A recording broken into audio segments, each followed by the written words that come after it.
So what are my thoughts after a month with the AirPods 3rd generation, and should you get them? Let's dive into it on the next Mix of Tech.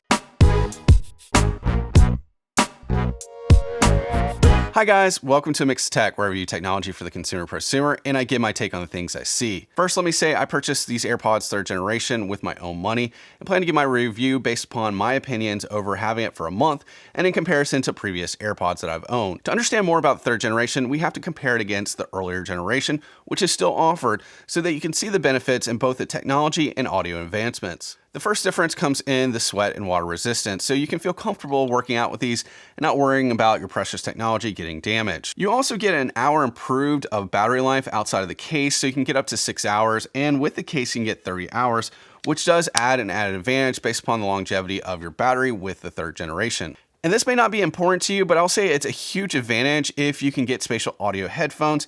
These now come with spatial audio capabilities, so if you have Dolby Atmos music or a Dolby Atmos movie that you want to play or stream through your Apple device or your Apple TV. They've also added better technology so you can get better sound and better playback. The first is that they now use a skin detector versus a proximity, so when it's actually put into your ear, you can actually have it play, and when you take it out, it's going to pause. The other feature is adaptive EQ, which is using the inward-facing mic to determine the right way to fill the sound in your ear. So if it's not fit well in your ear, it'll adapt to the right EQ so that it can make the sound as best as possible. And that does improve the sound quality. Apple also has improved the amplifier and the sound driver, so you get improved speakers in these headphones. You have 4 sensors so that you can be able to control the AirPods on the outside. The 3rd generation comes with a MagSafe charging case, so if you have a MagSafe charger, you can connect with it. It doesn't connect to the back of your iPhone like we all would have wanted, so you would have some reverse charge, but it still is a nice advantage to have beyond the wireless charging to have MagSafe. And lastly, really what I think is kind of important is that this is a smaller form factor as far as the stem,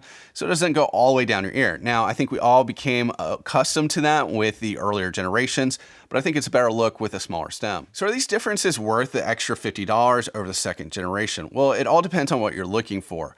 The first thing I'll say is just all the AirPods with the H1 chip, which is going to be the 2nd and 3rd generation, they just connect easily to your phone. You open it up and then you connect to the phone, and it's set up on your account for all your Apple devices. When I first put these in, they sound really good. I was actually surprised of the quality. It was very comparable to my AirPods Pro, but I will say that the AirPods Pro do have an edge in the overall sound quality and also by having noise cancellation transparency, which you can't get on these. And I think adaptive EQ added to this, along with spatial audio, really adds some audio advancement to the 3rd generation over the 2nd generation. So these are great headphones, but should you get them? Well, first off, if you're an audiophile or a prosumer, you're probably not going to want to have these. You might want to go with AirPod Pro or over-the-ear headphones. If you're someone that has the 1st generation, this is a good upgrade, or someone that hasn't purchased AirPods before but has Apple devices, these sound really good and are worth the price with the technology that comes with them. If you're looking to upgrade from the 2nd generation to 3rd generation, well, you have to look at the technical specs and capabilities to make your decision.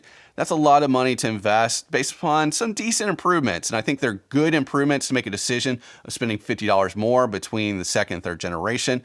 But if you already have the 2nd generation, it's a difficult decision to make. And if you have the AirPod Pros, there really isn't a lot of advantages to this, and I actually think that you're probably going to enjoy the AirPods Pro over the 3rd generation. And the other thing to keep in mind is that these do fit larger in your ear versus a 1st and 2nd generation. So if you had a tough time with the 1st and 2nd generation, these might not fit. And I'll be honest, they stay in my ear, but if I were to run, I would imagine they would fly out because they're just barely in it. And the other thing to consider is that we're looking at 2022 of having a brand new generation of AirPods Pro. And with those brand new generations, it could actually lower the cost of the 1st generation and give you an opportunity to get something that is at a more pro level that's at a cheaper cost or comparable to what you can get out of the 3rd generation. You also may want to get the technology advances of the AirPods Pro, so you may just want to wait if you're trying to consider an upgrade or buying your AirPods for the first time. So what are your thoughts? 2nd generation good enough for you, or are you looking to upgrade to the 3rd generation from the 1st generation, or are you looking to buy AirPods for the first time? Let's continue the conversation down below by leaving a comment. Well, that wraps up this video, and I hope you've liked it. And if you have, make sure to hit the like button. If you haven't done so already, make sure to subscribe to this channel for more great content like this. Thanks for joining A Mix of Tech.